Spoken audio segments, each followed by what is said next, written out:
What's going on, investors? My name's Emmanuel, and a happy Easter to every single one of you. We have just wrapped up Q1 of 2021, and I would say it's been all right. For me, it's been okay. I've made some investing decisions that I'm very proud of and I know will benefit me in the long term. And I've also made some investing decisions which are a bit suspect. And we always tend to share our best investing ideas and, the appreciation and etc. But you never really see YouTubers share their bad investing ideas. So I figured for this video, I'm going to go into my top 3 worst decisions for the first quarter of 2021 and also the lessons that I learned from each of these decisions. But before we dive into the meat of this video, I do want to clarify something. The last video I did was 2 reasons why I am selling Tattooed Chef. Now, I want to make this very clear. It was an April Fool's joke, okay? I cannot explain the amount of backlash I got from that video. I mean, some of you guys went into my Instagram, DM'd me and said you were very disappointed with my decision to sell Tattooed Chef. Guys, it was a prank, okay? Even in the video on the chart section, I annotated the chart saying Happy April Fools. And even in the comment section, I pinned a comment saying Happy April Fools.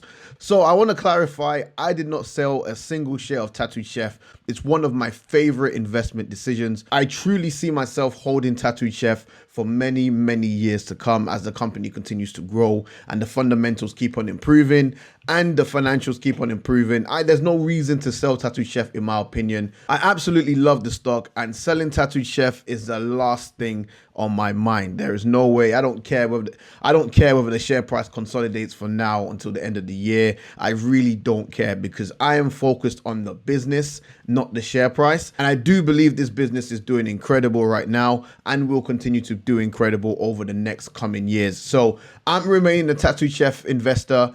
I have not sold a single share, and I hope that clarifies everything. Now, let's move on to the video. My top 3 worst investing decisions. Okay, so first up, we have Ameritech Ventures. Ticker symbol is ATVK.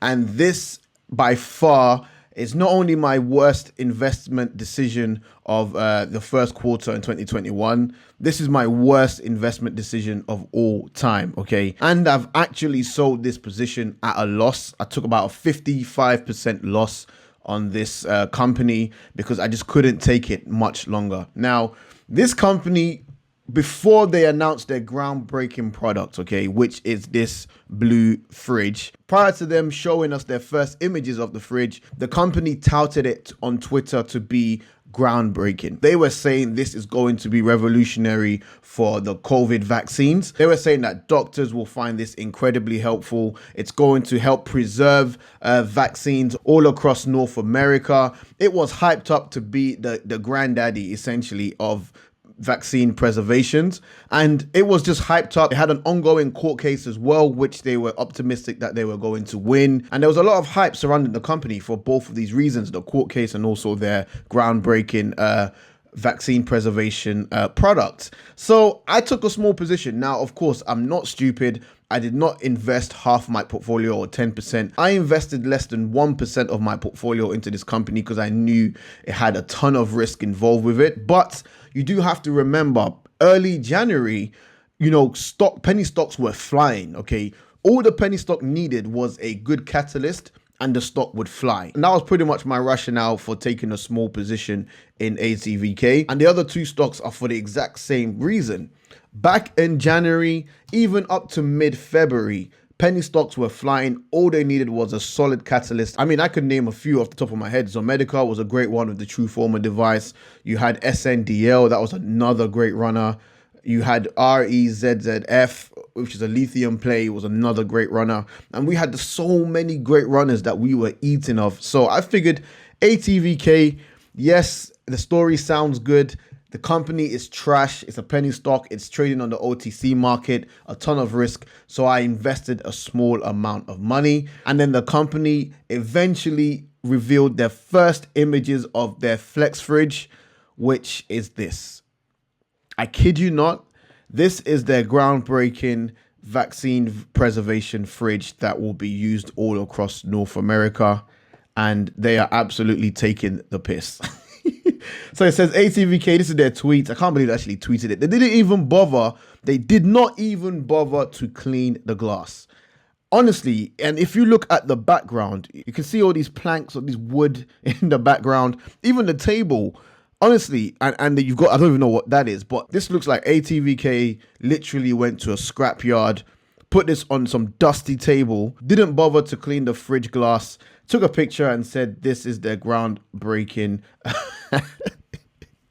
product. And I tell you what, investors, as soon as I saw this, I mean, before they even released these images, the stock was tanking, but I held on, diamond hands and whatnot. As soon as they released this image, I figured I don't even care anymore. This company's taking the piss. This company is making an absolute mockery of shareholders, and I just sold. I sold out, 50% loss, and I'll actually show you my position. So this is my position in ATVK. I realized minus £1,985 and 55 pence. I sold my position. I had 48,000 shares.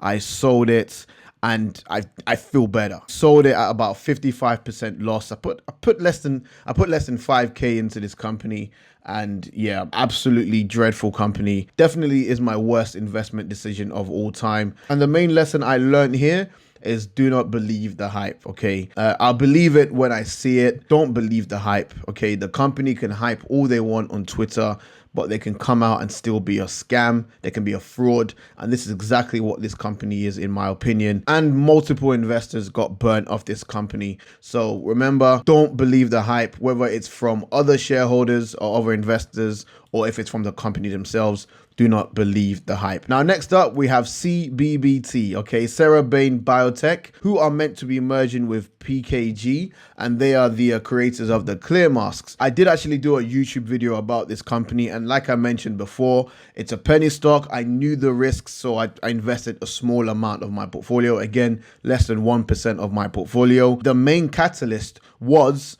the merger with PKG regarding their clear face masks. Now, this is my current position. Let me bring it up here.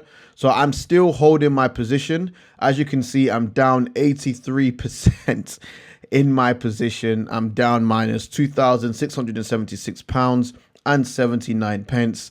And I currently have £512 left.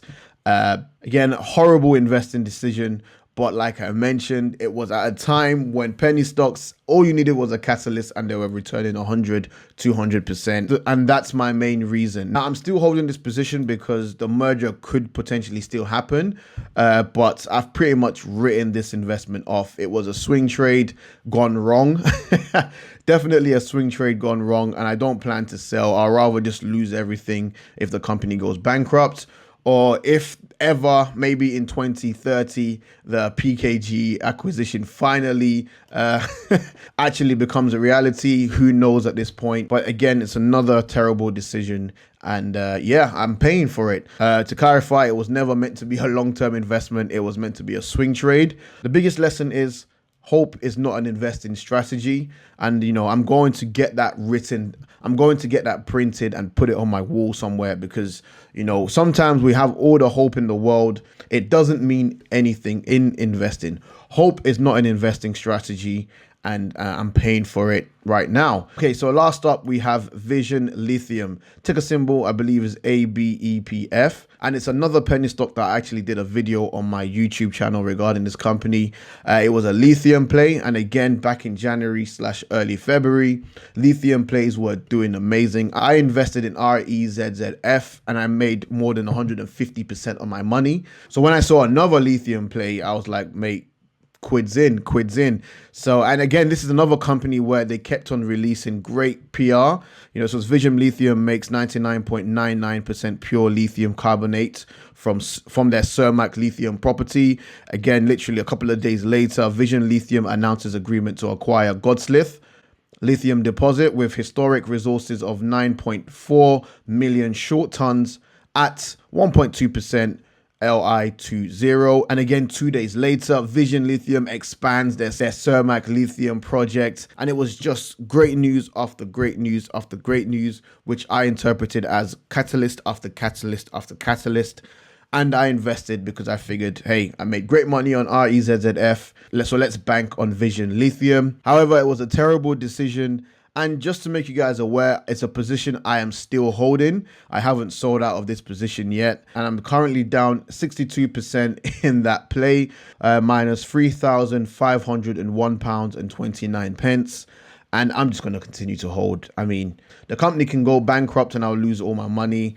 But it's money that I can afford to lose. And I think that's the main point with this video. You know, if you do want to invest in high risk penny stocks or speculation stocks, just invest money that you can afford to lose, because you can see why investors stay away from penny stocks, because it's so easy to get burnt. And if the market turns from a bull market to a bear market like we saw, then penny stocks get absolutely slaughtered. So yes, you can have some great returns in penny stocks, but yes, you can also equally just as quickly get burnt like I am right now. And again, I'm holding Vision Lithium. So those are my 3 worst investing decisions for Q1 of 2021. I've learned from it. I will not be making these mistakes in Q2 or the rest of the year, and hopefully going forward in my investing journey. And hopefully you can also learn from these mistakes. So let me know in the comment section below your worst investing decisions of Q1 2021. And if you didn't make any poor investing decisions in this Q1, then congratulations to you and well done. And make sure you keep that up in Q2 and the rest of the year. But that's it. Have a great Easter, and I'll catch you in the next video. Peace.